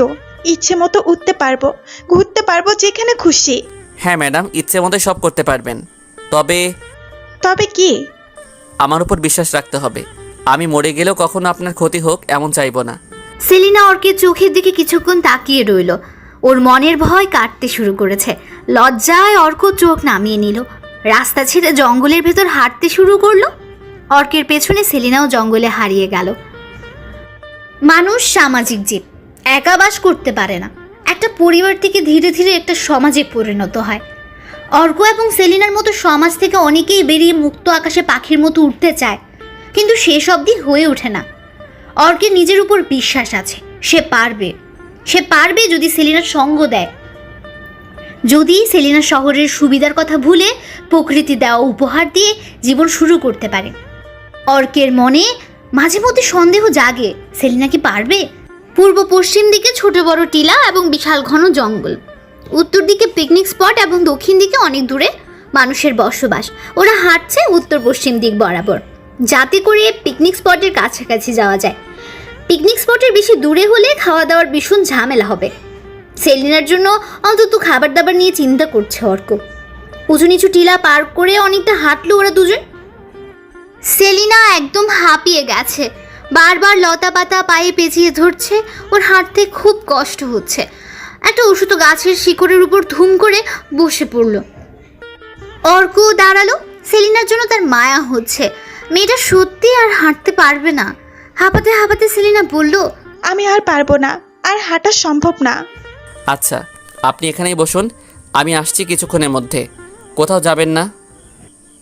অর্ক সেলিনাকে বসিয়ে রেখে বড় ওষুধ গাছের পেছনে দিয়ে জঙ্গলের ভেতরে হারিয়ে গেল। 1 মিনিট যায়, 2 মিনিট যায়, 5 মিনিট যাওয়ার পরেও অর্ক আসে না। ভয় পেয়ে যায় সেলিনা। অর্ক কি তবে তাকে ফেলে চলে গেল? এই জঙ্গলে একা কি করবে সে? ভয়ে কাঁপতে শুরু করেছে সেলিনা। বেশি সময় পার হয়নি, 10 থেকে 15 মিনিট কিংবা তার কিছু বেশি। এই অল্প সময়ে সেলিনা ভয়ে অস্থির হয়ে উঠেছে। তার শুধু মনে হচ্ছে অর্ক বুঝি তাকে জঙ্গলের মাঝে একা ফেলে কোথাও চলে গেল। কেন অর্ক এমন কাজ করবে তা ভেবে পায় না সেলিনা। হয়তো ঝামেলা দূর করতে চাইছে।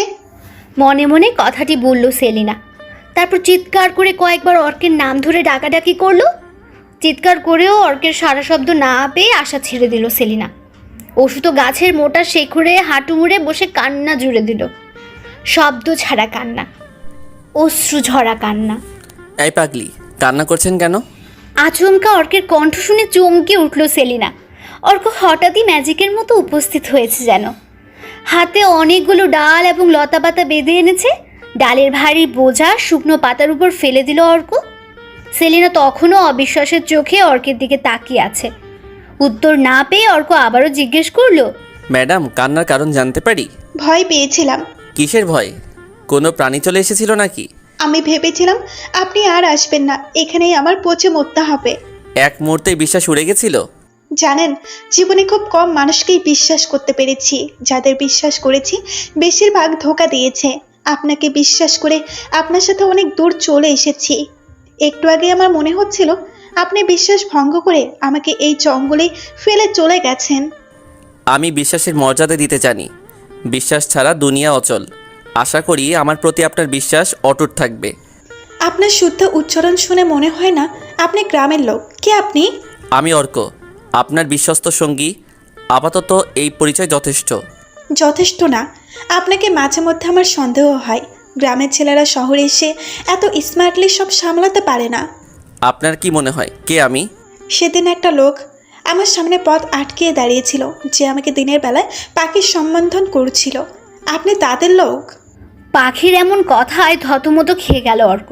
কি উত্তর দেবে খুঁজে পাচ্ছে না। কবে থেকে আমাকে ফলো করছেন? কই, আমি তো আপনাকে ফলো করছি না। এত মিথ্যে বলে আপনার প্রতি আমার বিশ্বাস বেশিক্ষণ অটুট থাকবে না। প্রায় 1 বছর হয়েছে আপনাকে ফলো করছি। আমি আপনাকে যা বলেছি সব সত্যিই ছিল, তবে শুধু আমার প্রফেশন গোপন করেছি। চাইলে তো আমাকে ধরিয়ে দিতে পারতেন।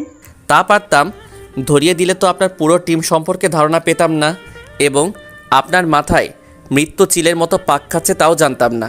আমাকে বাঁচাতেই তবে এত নাটক? বলতে পারেন তেমনই।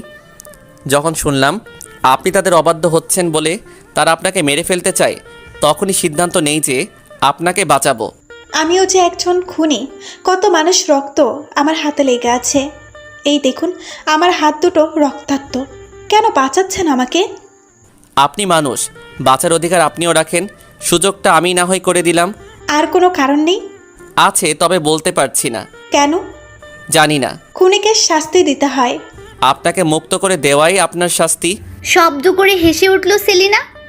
তার হাসির শব্দ যেন পুরো জঙ্গলে ছড়িয়ে পড়ল। তাহলে আপাতত একটা ছোট শাস্তি গ্রহণ করেন। মাথা পেতে গ্রহণ করব। জঙ্গলে বিকেল হয় না, দুপুরের পরেই সন্ধ্যা হতে শুরু করে, তাই থাকার ব্যবস্থা করতে হবে। আপনি যেহেতু আর হাঁটতে পারছেন না, তাই এখানেই থাকার ব্যবস্থা করব এবং আপনি হেল্প করবেন। এটা শাস্তি? জি ম্যাডাম, এটাই শাস্তি। রাত কাটানোর উপযোগী লতাপাতা দিয়ে এমন একটা ঘর বানালো অর্ক এবং সেলিনা। ভালোবাসা থাকলে এমন ঘরেও সুখ থাকে। না ছুঁয়েও ভালোবাসা যায়, ভালোবাসার কথা প্রকাশ না করেও ভালোবাসা যায়। সেদিক দিয়ে হয়তো অর্ক সেলিনাকে ভালোবাসে। মাটির বিষাক্ত কীটপতঙ্গ থেকে বাঁচতে বিছানা পাতা হয়েছে মাটির কিছুটা উপরে। আহামরি ভালো ঘর না হলেও বৃষ্টি এলে ওদের ভেজাতে পারবে না। ঝড়ো হাওয়া বইলে ঘরটা কতক্ষণ টিকে থাকবে তা বলা মুশকিল। একটা কথা তো জানাই হয়নি। কি কথা? আপনার প্রেমিকা আপনাকে ধোঁকা দিয়েছে না, এই জন্যই তো কিছুদিন দুঃখ বিলাস করলেন। প্রেমিকার জন্য দুঃখ বিলাস করেছি, তা ঠিক আছে, কিন্তু সেটা নিজের প্রেমিকা ছিল না, আমার একমাত্র বন্ধু। আবিরের প্রেমিকা সে যে বন্ধুকে হত্যা করেছে, সেই নিউজ পত্রিকায় দেখার পর খুব কষ্ট লেগেছে। আমার জীবনে আবির ছাড়া আর কেউ ছিল না, একমাত্র বন্ধু আবিরকেও কেড়ে নিল, নিজেকে সামলাতে পারিনি। আবিরের কথা বলতে গিয়ে অর্কের চোখে পানি চলে এসেছে। চোখ মুছে অর্ক আক্ষেপ নিয়ে বলল, ভাগ্যিস পুলিশ তাদের ধরে ফেলেছে, নয়তো নিজ হাতে শাস্তি দিতাম ওদের। কে বলেছে আপনার কেউই নেই? এই যে আমি আছি, আমি একবার কাউকে বিশ্বাস করলে তাকে কাছের মানুষ ভাবতে শুরু করি। আমাকে বিশ্বাস করেন? হ্যাঁ, করি তো। আমি শুনেছি বিশ্বাসী ভালোবাসা, তাহলে তো আমাকে ভালোবাসেন। সেলিনা মুচকি হেসে অর্কের কথাটা এড়িয়ে যেতে বলল, এখানে কিছুদিন থেকে যেতে পারলে বেশ হতো। আমার মনের কথা বলেছেন। পাশে একটা জলাভূমি দেখে এলাম, সেখানে বিশাল একটা পাহাড়ি গাছ, যদি একটা ট্রি হাউস বানানো যেত তবে বেশ হতো। আপনি কি কোনোভাবে আমার মন পড়ে নিচ্ছেন? মনে পড়তে পারলে আমার জন্য অনেক কিছু সহজ হয়ে যেত। আমি যা ভাবছি আপনি তাই বলছেন কি করে? শব্দ করে হেসে উঠল অর্ক।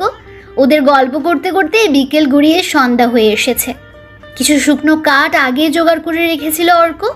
সে আনাড়িদের মতো জঙ্গলে খালি হাতে আসেনি, পর্যাপ্ত সরঞ্জাম নিয়ে এসেছে। ব্যাগ থেকে লাইটার বের করে আগুন জ্বালালো অর্ক। আগুন না থাকলে জঙ্গলে বেঁচে থাকা মুশকিল হয়ে যায়। আগুন অনেক ভয়ঙ্কর প্রাণীকে দূরে রাখে, যদিও এই গাঢ় পাহাড়ের দেশে তেমন ভয়ঙ্কর প্রাণী আছে বলে মনে হয় না। ভয়ঙ্কর প্রাণী না থাকলেও সেফটি আগে। কাছাকাছি, খুব কাছাকাছি থেকেও স্পর্শহীন এক রাত কেটে গেল। নানান অজুহাতে ওরা শুধু চাইছিল একটু স্পর্শ করতে, সামান্য একটু স্পর্শ। চাইলেও হাত বাড়িয়ে দিতে পারেনি, বিপরীত মুখ করে শুয়েছিল শুধু। সকালবেলা ঘুম থেকে উঠেই সেলিনাকে নিয়ে ট্রি হাউসের কাজ শুরু করে অর্ক। বিশাল আকারের পাহাড়ি গাছটার নাম জানা নেই ওদের। ছাতার মতো ছেয়ে রেখেছে তার চারপাশ। কাঁচা দাড়ির মতো লতা ঝুলছে গাছটির শরীর বেয়ে। লতা ধরে খুব সহজেই গাছে ওঠা যায়। দুদিনের টানা পরিশ্রমে ট্রি হাউস সম্পূর্ণ হলো। একটা মাত্র রুম, ছোট বারান্দাও আছে। একটার সাথে আরেকটা কাঠ বেঁধে শৈল্পিক রূপ দেওয়া হয়েছে ট্রি হাউসকে। নিজেদের একটা ঘর হওয়াতে অন্যরকম আনন্দ লাগছে সেলিনা এবং অর্কের মনে। দুজনই প্রচণ্ড রকম খুশি। ট্রি হাউসে উঠলে বারান্দা থেকে দারুণ সুন্দর দৃশ্য দেখা যায়।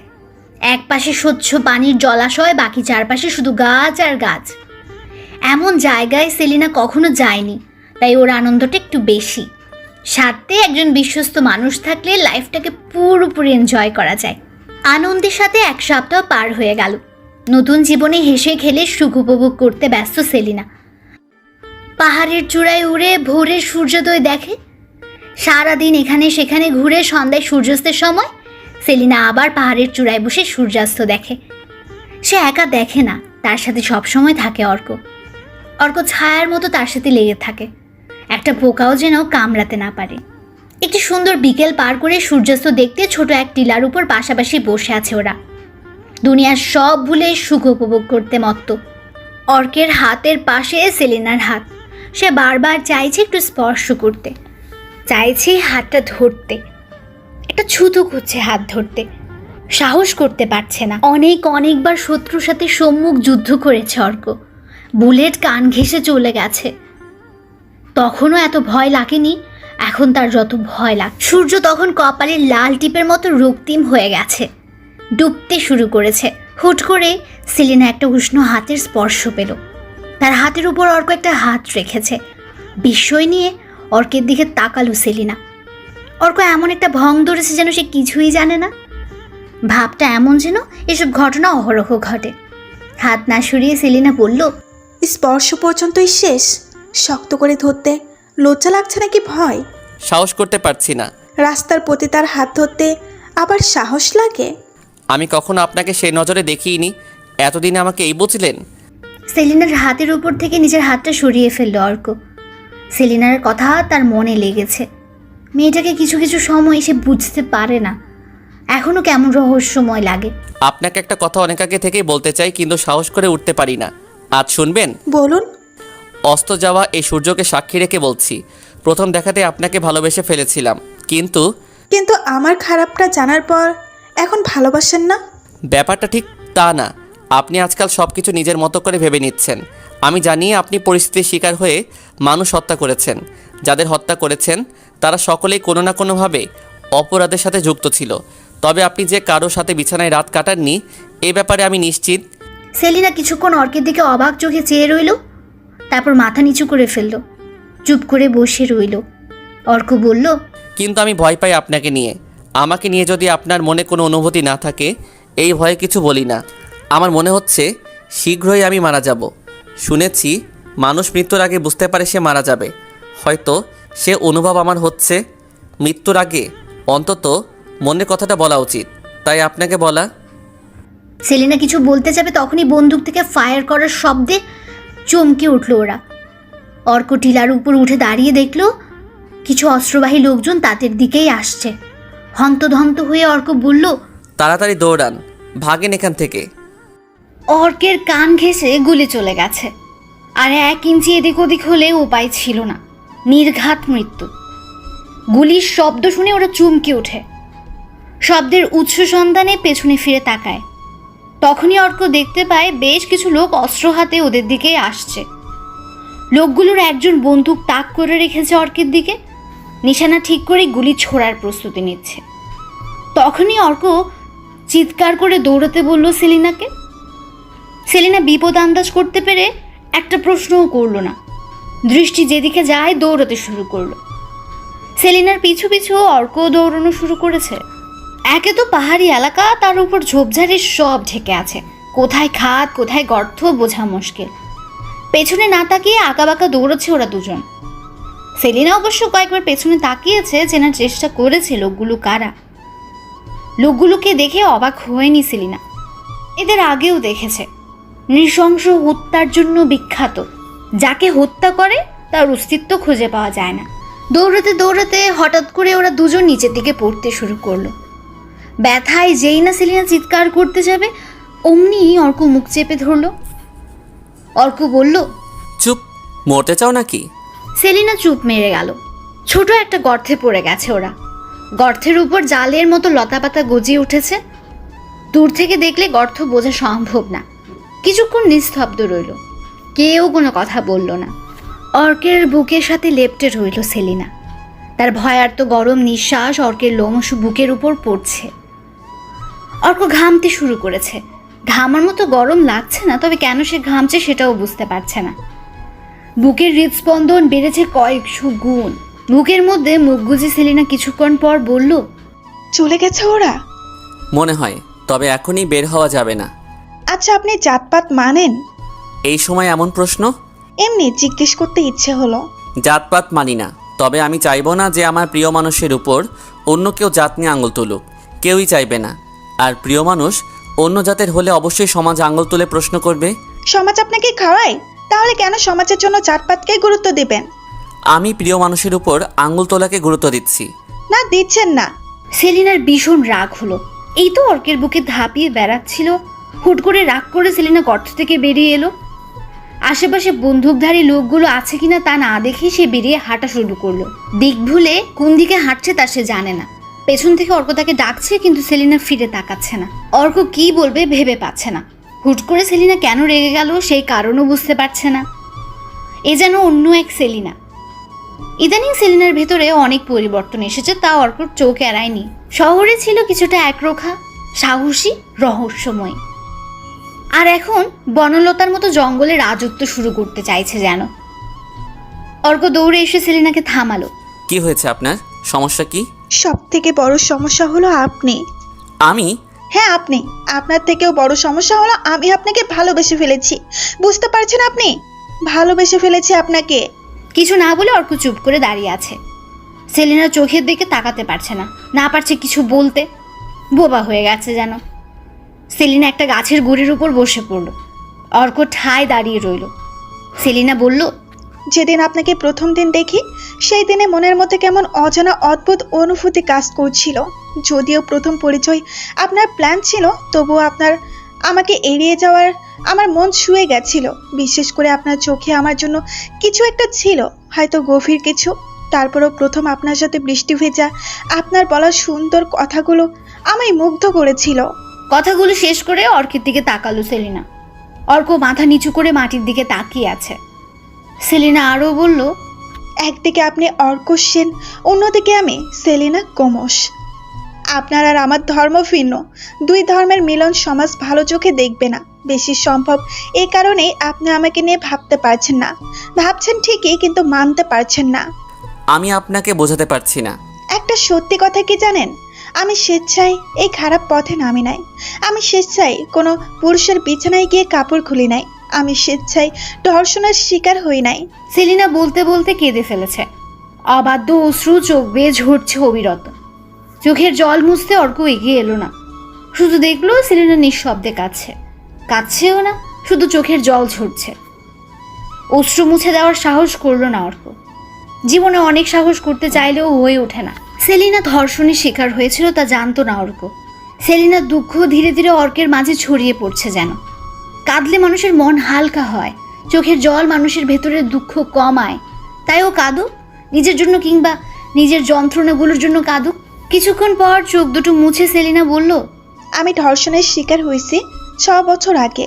তারপর আমাদের বর্তমান গ্রুপটাতে যুক্ত হই। আমাদের গ্রুপের সকলের উদ্দেশ্য ছিল চরিত্রহীন কামক পুরুষকে দুনিয়া থেকে বিদায় দেওয়া। আমার ধর্ষককে খুন করার মাধ্যমে আমার পথ চলা শুরু হয়। তারপর কত পুরুষের বুকে ছুরি চালিয়েছি তার হিসাব নেই। তখন মনে হয়নি খারাপ কিছু করছি। বাপ মা মরে গেছে অনেক আগে, তাই আমাকে সঠিক পথে আনার কেউই ছিল না। আপনি যখন আমার জীবনে এলেন, আমার সব পরিবর্তন হওয়া শুরু করলো। অর্ক তখনও মাথা নিচু করে শুনছে। সে কেন কিছু বলতে পারছে না জানে না। খুব করে চাইছে বুকে জড়িয়ে নিতে, কি এক অদৃশ্য শক্তি বাধা দিচ্ছে। সেলিনা তখনও বলেই চলছে, আপনি তখন বললেন আমাকে নিয়ে আপনি ভাবেন, আমার প্রতি আপনার অনুভূতি কাজ করে, কিন্তু আপনি ভয় পান। কেন কথাগুলো বললেন? কেন না বললে তো আমার কথাগুলো অপ্রকাশিত থাকতো, ভেতরে ভেতরে একটু হলেও শান্তি পেতাম। আমি আপনাকে ভালোবাসতে পারবো, কিন্তু আপন করে নিতে পারবো না। এর চেয়ে বেশি যন্ত্রণার কিছু আছে? হয়তো আছে, কিংবা নেই। মৃত্যুর আগে আমার অনুভূতিটা আপনাকে বলতে চেয়েছি শুধু। আমি দূর থেকেই চাইবো আপনাকে। কাছে যেতে বড্ড ভয় লাগে, স্বপ্নের মতো লাগে। যদি ঘুম ভাঙলেই স্বপ্ন ভেঙে যায়। স্বপ্ন দেখার আগেই স্বপ্ন ভাঙার ভয়। স্বপ্ন সব পরে দেখব, আগে জীবন বাঁচাই। আপনার আমার পিছে সন্ত্রাসীগুলো যেভাবে লেগে আছে। সূর্য ডুবে গেছে অনেকক্ষণ, এখন চারপাশে শুধু অন্ধকার। গাছগুলো ভয়ঙ্কর রূপ ধারণ করেছে। গাছগুলো ভূতের মতো ভয় দেখানোর চেষ্টা করছে যেন। অন্ধকারে বেশি দূর দেখাও যাচ্ছে না। কোথায় যাবে তা ঠিক করতে ওই হিমশিম খাচ্ছে। সেলিনা বলল, ট্রিট হাউসে যাওয়া যাবে না? না। কেন? হয়তো এতক্ষণে ওরা ট্রি হাউসের খোঁজ পেয়ে গেছে, আর ওরা যদি ট্রি হাউসের খোঁজ পায় তাহলে হয় জ্বালিয়ে দিবে, নয়তো আশেপাশে ঘাপটি মেরে বসে থাকবে। হাতের কাছে পেলেই বুক ফুটো করে দিবে। তাহলে সারা রাত কি করব? এখান থেকে দূরে কোথাও চলে যেতে হবে। আর কত পালাবো? ঢাকা থেকে অনেক দূর এই জঙ্গলে এসেও বাঁচতে পারছি না। এখন এই জঙ্গল থেকে যাব কোথায়? তাহলে মরতে চান? মৃত্যু ছাড়া পথ নাই। উপায় তো দেখি না। আমার হেড অফিসে যোগাযোগ করতে পারলে কিছু একটা করা যেত। অনেক বড় বোকামি করে ফেলেছি, এখন তো সব রাস্তা বন্ধ প্রায়। ঈশ্বর, এক রাস্তা বন্ধ করলে অন্য রাস্তা খুলে দেন, কিছু না কিছু হয়ে যাবে। দুজনের মধ্যে কিছুক্ষণ নীরবতা চলল। উভয়ে কোনো ভাবনায় হারিয়ে গেছে যেন। নীরবতা বিদীর্ণ করে অর্ক বলল, আপনি যখন জড়িয়ে ধরেছিলেন তখন আমার কেমন জানি লেগেছে। কেমন? অদ্ভুত অনুভূতি। হৃদস্পন্দন বেড়ে গেছিল। সে অনুভূতি ভাবলেই কেমন জানি লাগে। আমি বুঝতে পারলেও ব্যাখ্যা করতে পারছি না। হুট করে সেলিনা অর্কের হাত ধরে ফেলল। অবাক হয়ে অর্ক শুধু সেলিনার চোখের দিকে তাকিয়ে রইল। ওই চোখে অন্য একটি জগৎ, যে জগৎ মায়া দিয়ে তৈরি।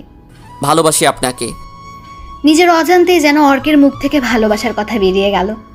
সেলিনা অর্কের কাছাকাছি এগিয়ে এলো, একদম কাছাকাছি, যতটা কাছাকাছি এলে দুজন একে অপরের উষ্ণ নিঃশ্বাস অনুভব করতে পারবে, যতটা কাছাকাছি এলে দূরত্ব বলে কিছু থাকবে না, ঠিক ততটা না, তার থেকেও বেশি কাছাকাছি চলে এলো ওরা। দুজন একে অপরকে গভীর চুম্বনে আলিঙ্গন করে নিল। হুট করে অর্ক মাথায় আঘাত অনুভব করলো। মাথাটা ভো ভো করছে, চোখজোড়া ঝাপসা হয়ে এসেছে। ঝাপসা দৃষ্টিতে সে দেখলো কাছে এক লোক লাঠির হাতে দাঁড়িয়ে আছে। সেলিনাকে কয়েকজন চুল ধরে টেনে নিয়ে যাচ্ছে। কিছুক্ষণের মধ্যেই দৃষ্টির আড়াল হয়ে গেল সেলিনা। তারপর শুধুমাত্র একটা চিৎকার শুনতে পেল অর্ক। তারপর সে অন্ধকারে তলিয়ে গেল। চোখ খুলে ইট সিমেন্টের ভাঙাচোরা বিল্ডিং দেখে অর্ক অবাক হলো না। সে ভেবেছে জঙ্গলে মেরে ফেলে আসবে, এখনো বেঁচে আছে এই অনেক। সেলিনা নাড়াচড়া করছে না দেখে ভয় পেয়ে গেল অর্ক। তারও হাত পা এবং মুখ বাঁধা, না পারছে কিছু করতে আর না পারবে বলতে। অর্ককে ছটফট করতে দেখে আরিফ বলল, বেশি লাফাইস না, এখনো মরে নাই। তোরে রাইখা ওরে কেমনে মারি? এক ছোটকে ইশারা করে সেলিনার চোখে মুখে পানি ছেটাতে বলল আরিফ। ছোট অবাধ্য ছেলের মতো কাজ করলো। পানি ছেটানোর কিছুক্ষণের মধ্যেই সেলিনা চোখ খুলে ফেলল। আরিফ সেলিনাকে উদ্দেশ্য করে বলল, ম্যাডাম, জঙ্গলে উঠতে গেছিলেন, কিন্তু আপনি বোধহয় ভুলে গেছিলেন পিপিলিকার পাখা গজায় মরিবার তরে। আরিফ অর্কের মুখের বাঁধন খুলে দিতে বললে ছোট বাঁধন খুলে দিল। তারপর আরিফ হাসতে হাসতে আরও বলল, শুনলাম আপনাগরও চুমাচুমি চলছিল, সত্যি নাকি? ভাইয়া প্লিজ আমাদের ছেড়ে দেন, বাঁচতে দেন আমাদের। পিপিলিকার পাখা গজায় মরিবার তরে। আমিও তো তাই বললাম। যাকগে, যা ক্ষমা করে দিতাম, কিন্তু তোদের ক্ষমা করলে সবাই পার পেয়ে যাবে, তাই সরি, ক্ষমা চেয়ে লাভ নেই। ক্ষমা তো চাইতে হবে তোকে। অর্কের কনফিডেন্স দেখে অবাক হলো আরিফ। মৃত্যুর দ্বারে দাঁড়িয়েও বিশাল সাহস দেখিয়ে কথা বলছে, কোনো কারণ তো নিশ্চয়ই আছে।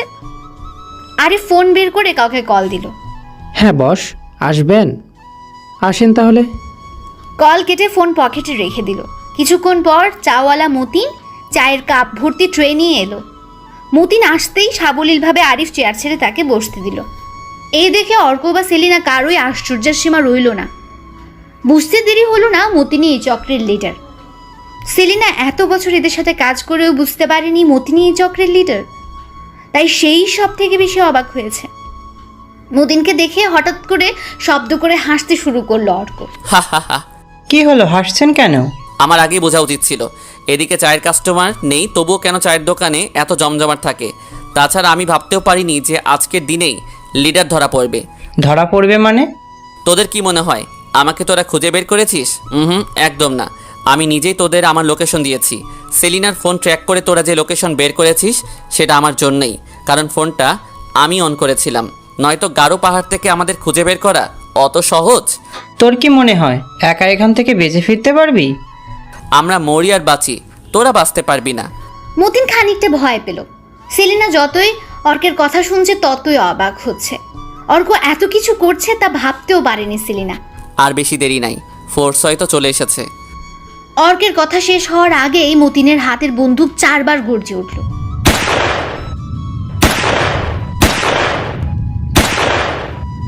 ছোট ছোট বুলেট অর্ক এবং সেলিনার শরীর ফুটো করে চলে গেল। আর দেরি না করে মতিন তার দলবল সহ বেরিয়ে গেল ভাঙাচোরা বিল্ডিং থেকে। পড়ে রইল অর্ক এবং সেলিনা। রক্তের গঙ্গা বয়ে গেছে মেঝেতে। আমাকে ক্ষমা করুন। আমি ভেবেছিলাম এই সন্ত্রাসী চক্র শেষ করে আমি আর আপনি স্বাভাবিক জীবন শুরু করব, তাই আগে ভালোবাসার কথা বলতে ভয় পাচ্ছিলাম। আমি ভাগ্যবতী, কেন জানেন? না, প্রিয় মানুষটার সাথে মরতে পারছি। ভালোবাসি আপনাকে। ভালোবাসি। চোখে অন্ধকার নেমে আসার আগে অর্ক এবং সেলিনা অনেকগুলো গুলির আওয়াজ শুনতে পেল।